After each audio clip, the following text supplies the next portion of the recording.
皆さん、こんにちは。今回は、ロータス RV 販売の EK クルーズコモドをご紹介します。EK クルーズコモドは、マツダスクラム1がベース車です。EK クルーズは、従来から販売されている同社を代表する軽バンコンですが、今回、クーラーとリチウムイオンバッテリーをオプションで搭載できるようになり、コモドーと名付けられています。搭載されているクーラーは、12V で動作する車載用のセパレートクーラーです。電装系を収納するため、右側のシートは取り外しています。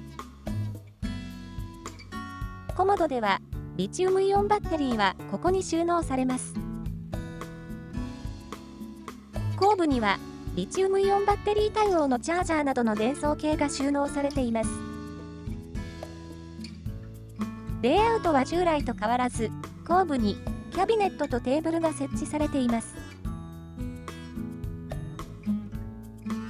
インテリアには、落ち着いた木目調の家具と、前後に連続したユニークな LED 照明を採用。2列目シートを収納すると、ダイネット兼ベッドの広いスペースが出現します。後部には、曲線を生かしたおしゃれなテーブルを設置。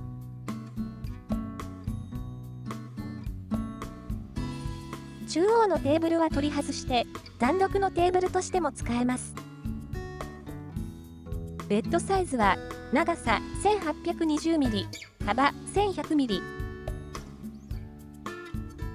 家庭用のセミダブルベッドの幅より多少狭いですが、大人が2名就寝できます。ベッドボードの下には、ベース車に付属するシートが折りたたまれて収納されています。このシートを立てると、運転席、助手席と合わせて3名が前向き乗車できます。後部のキャビネットには、家庭用の電子レンジが標準でビルトインされています。14リッターのポータブル冷蔵庫も標準装備。収納は、後部両側のキャビネットに扉付きの収納が用意されています。こちらは右側の収納。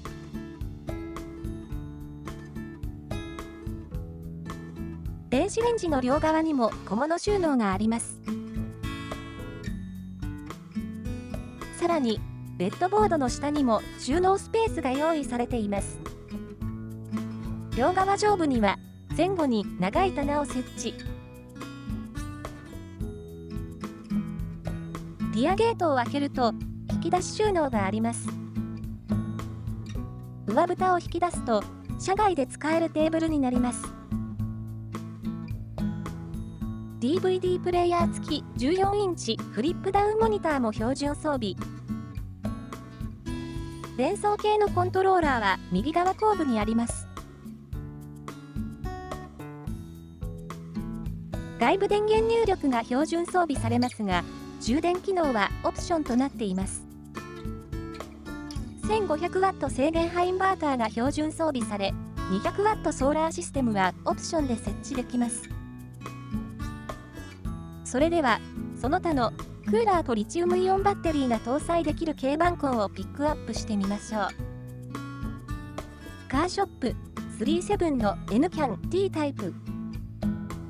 ホンダ N 版をベースにしたモデルで、タイザダイネットが特徴です。2000Wh のポータブル電源と車載用クーラーをオプション設定。ステージ21のリゾートデュオバスキングタイザプロ。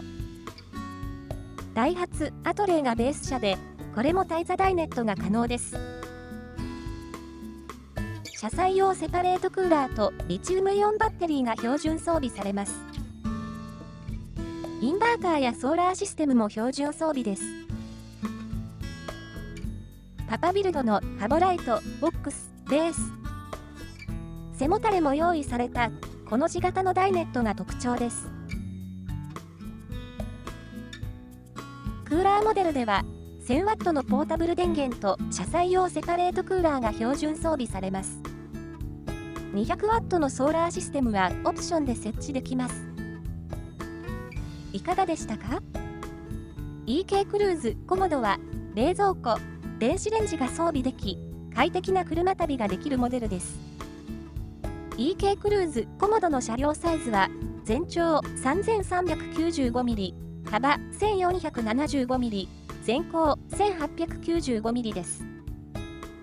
EK クルーズコモドの仕様と価格は下の説明欄をご覧ください。さらに詳しいレビュー記事はキャンピングカーファンのサイトでご覧いただけます。最後までご覧いただきありがとうございました。